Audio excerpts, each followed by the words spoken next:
Well, hi everybody, it's Lisa Tambati here from Pushing the Limits. It's wonderful to be back with you guys. I've had a couple of weeks without recording episodes. I had to let you guys know previously to that I was about to launch a brand new program, and things have just been chaos and manic, as you can imagine when you're doing a new program and trying to get it ready for launch and doing all the marketing and so on that goes along with that. So I apologize that we haven't had an episode for a couple of weeks, but we're going to make up for it today, I hope.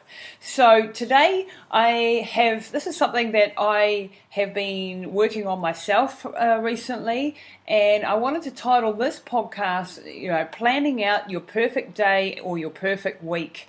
And this is all going to be around scheduling and working out how to prioritize things on your day-to-day basis, and getting things done in the right order so that you achieve what you want to achieve. Now, I know with myself that I always think that I can achieve more than I can in a single day, but I underestimate what I can achieve over a longer period of time. And sometimes we don't start projects because we see them as being too big, too scary, don't know where to start. But if we just plan it step by step, then we can get there. And so having a really good daily routine with markers throughout the day that you can follow is really, really important, I believe.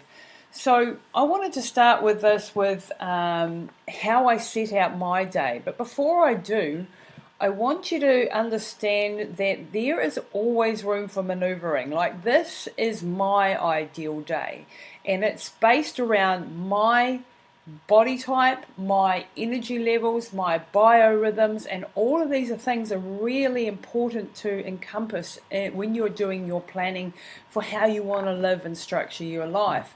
You get a lot of experts telling you, do this morning routine and meditate and do, stand on your head for 10 minutes before you do anything.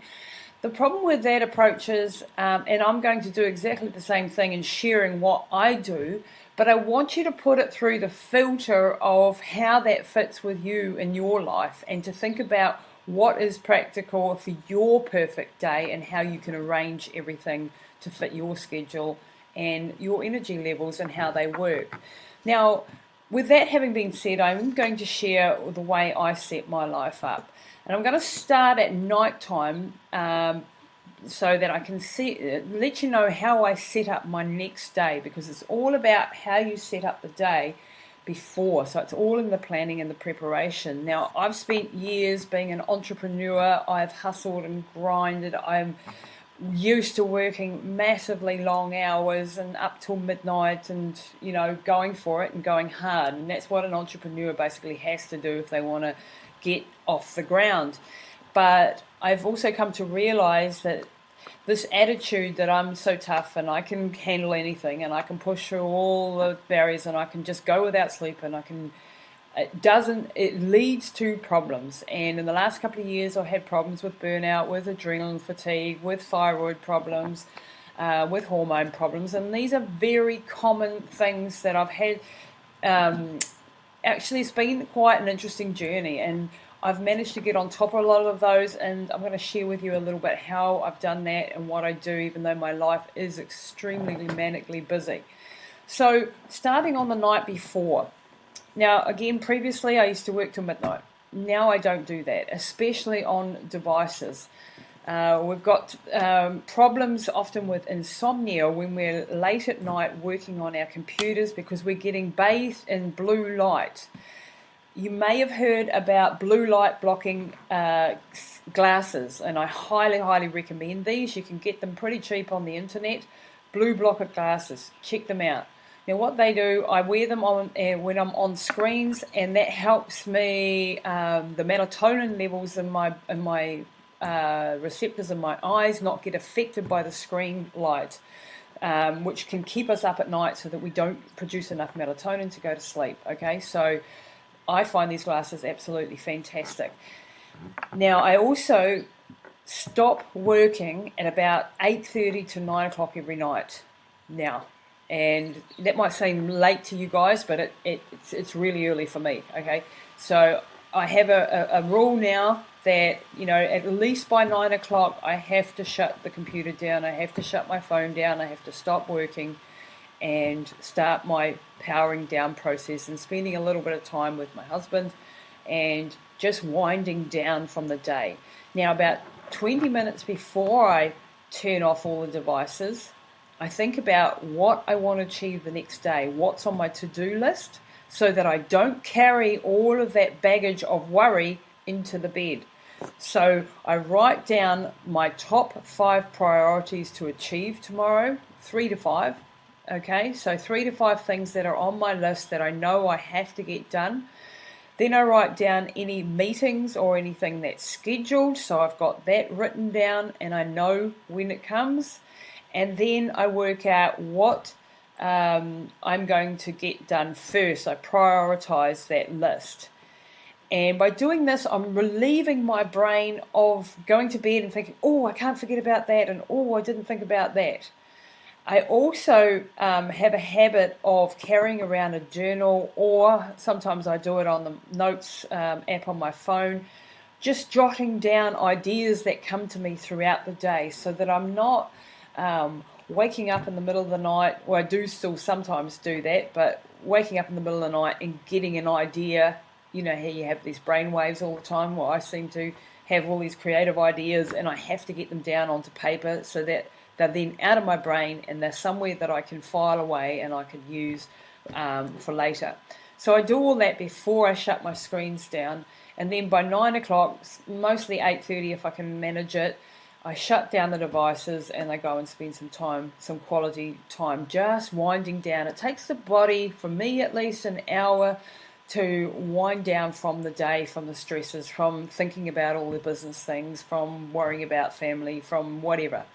And so I need that time to turn off. Now, often in that time, I might do a little bit of stretching while I'm watching a bit of telly, or just whatever I feel is relaxing to me before I go into the bedroom. When I'm asleep, then hopefully, I have in the past had trouble with insomnia. Now I take a good magnesium supplement before I go to bed.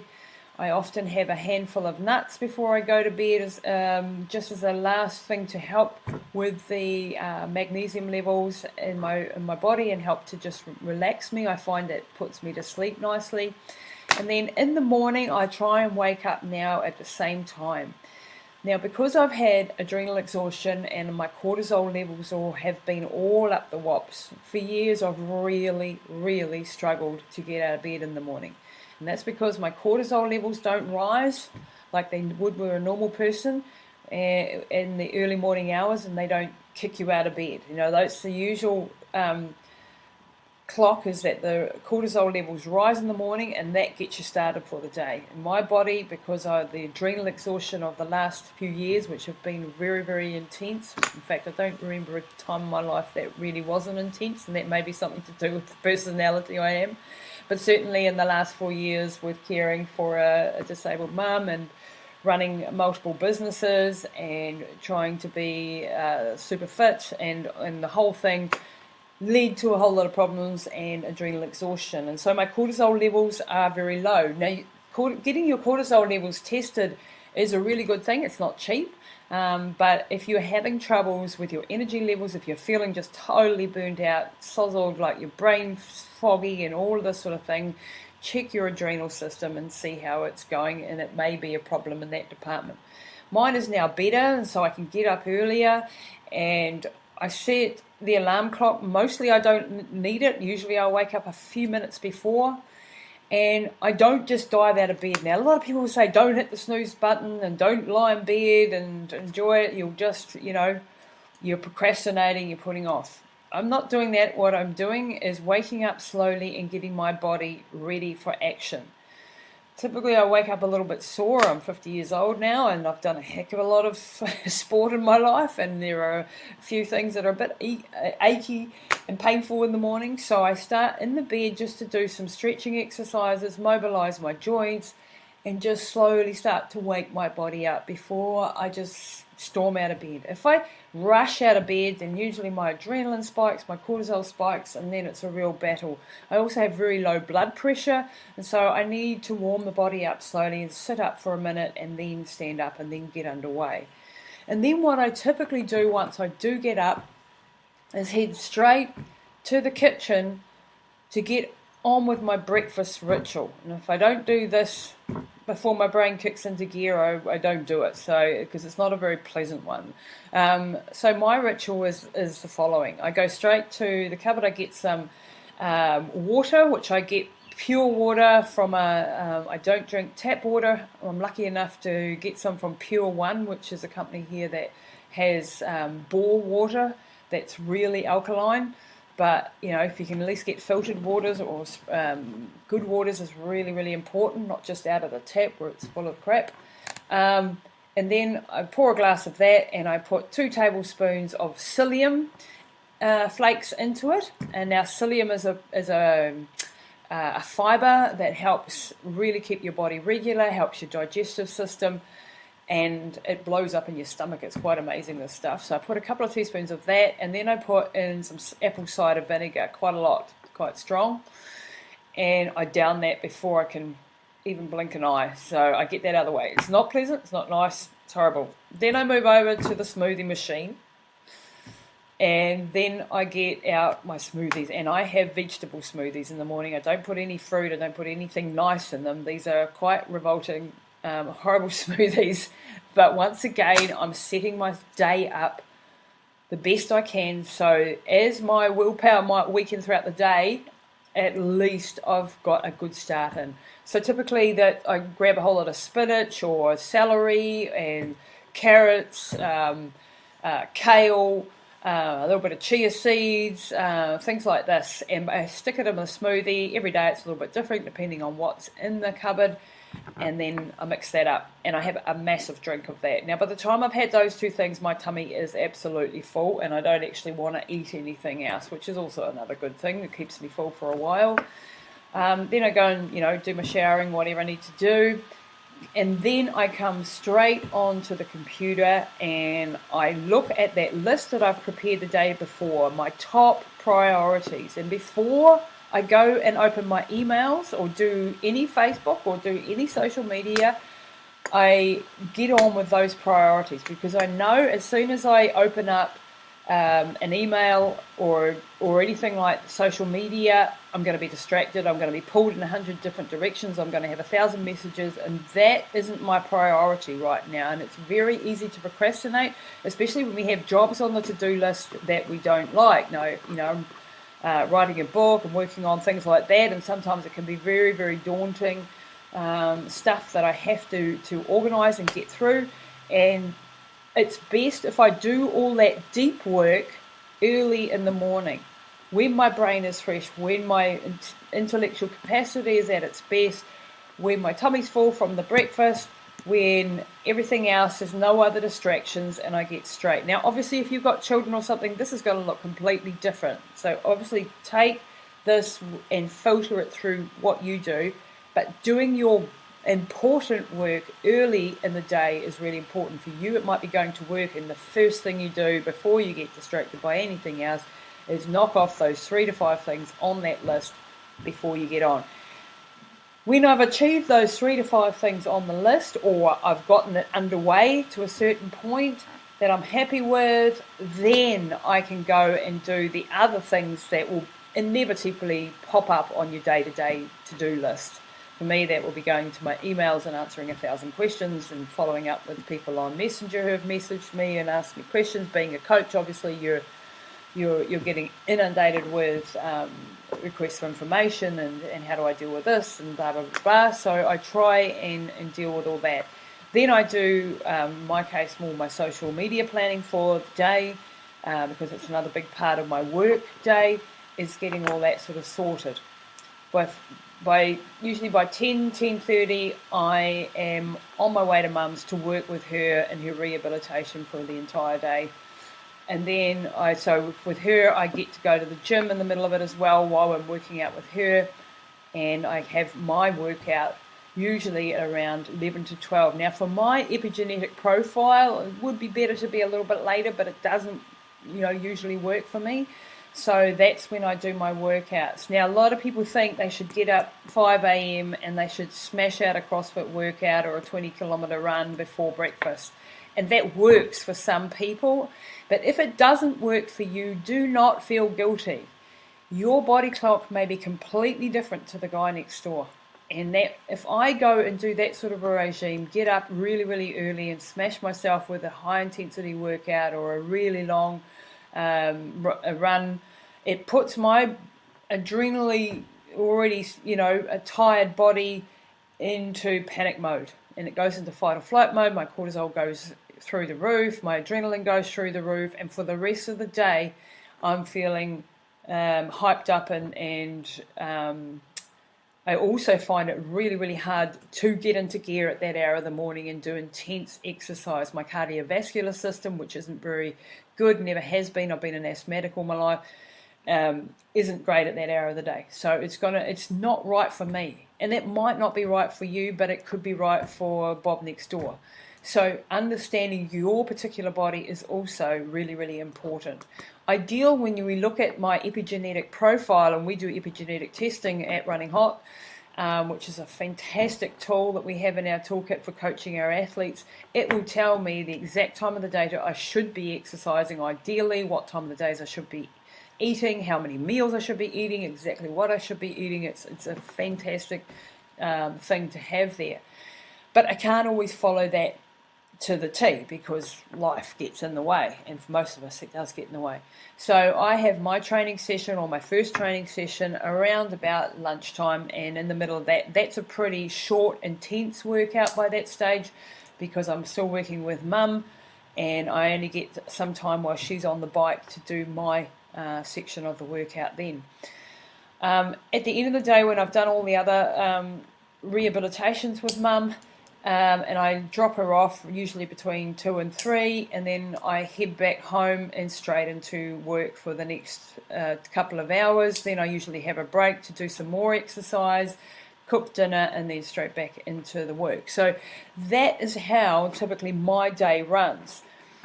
I want you to go and list down how is your day running now, and where are you losing time that could be used more practically, so that you start to prioritize those important parts of things that you need to achieve early in the day, and perhaps, and that you prioritize your workouts and stuff too. So I want you to think about a couple of other things. Another thing that I do with workouts is that I plan out the entire week, or if you've got a training plan, then you'll have that all mapped out, but have a look at what is scheduled for each of the days so that you have a sort of a general outline in your head, what is where, and then put that plan into your calendar or however you work on the phone or the computer, and make sure that goes into your calendar as the first thing.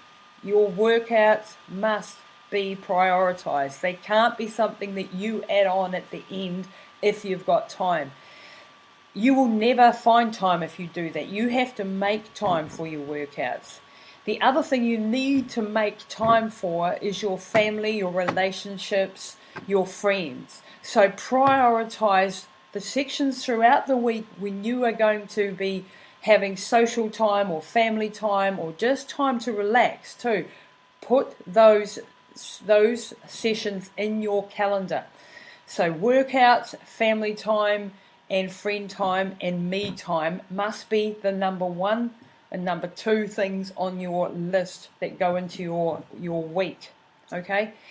Then put your other things in. Then put your optional meetings that you want to go to, or your optional things, and of course your work schedule. Now your work schedule is obviously not going to be flexible, but well, for some of us it is. Like with me being an entrepreneur, I can work things around, so I'm lucky in that sense. So obviously you've got to do your work, but outside of your work, make sure that you prioritize those workouts and that family time and downtime before you put in all the extras like the hobbies and all the other sort of things, because those workouts if you put them to the end of the line, I promise you won't do them. They have to be on number 1 or number 2 at least on your priority list.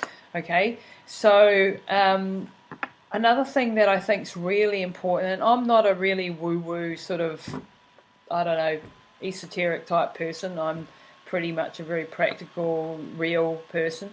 But I really do believe in having a gratitude practice. And this for me just entails, like, especially when I wake up in the morning and before I go to bed at night, I try to think of 3 things that I'm grateful for. 3 things. There might be things that happened to me today, or they might be things that I'm just people in my life that I'm grateful for. And I look for the good things instead of picking all the bad things in my life that I don't have, because we have as a tendency as human beings to always look for the deficit, because we always want to be improving and we always want to be achieving.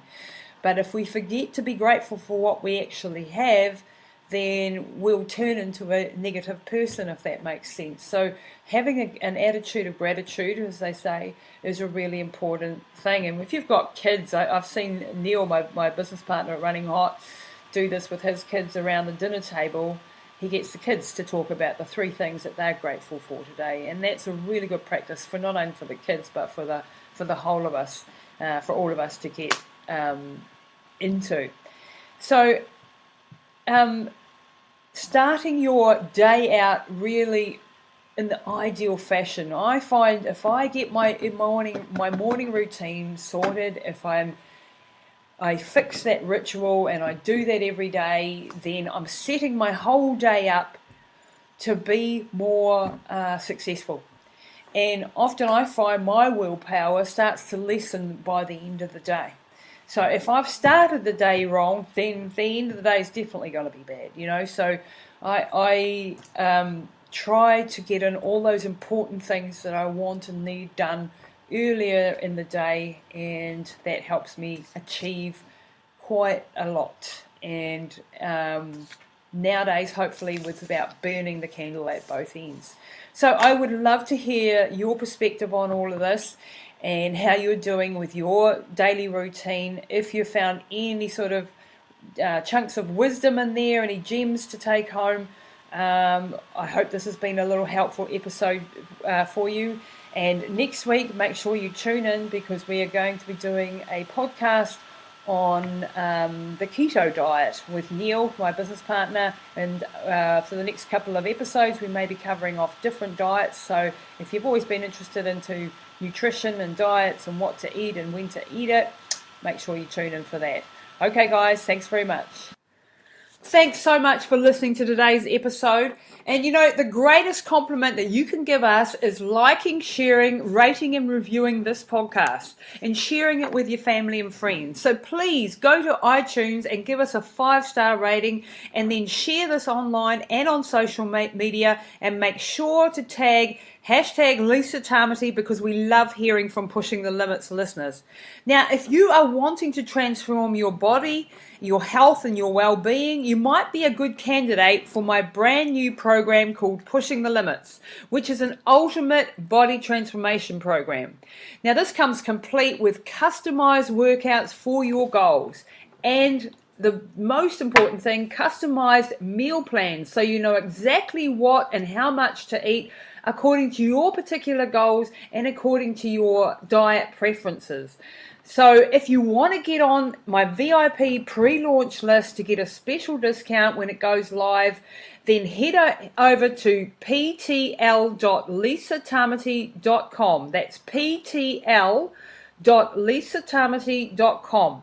Now, and if you're a runner and you want to take your game to the next level, or perhaps you're an absolute beginner wanting to know how to start on a running program, then head on over to my coaching company and check out our website at www.runninghotcoaching.com, and we'll see you there.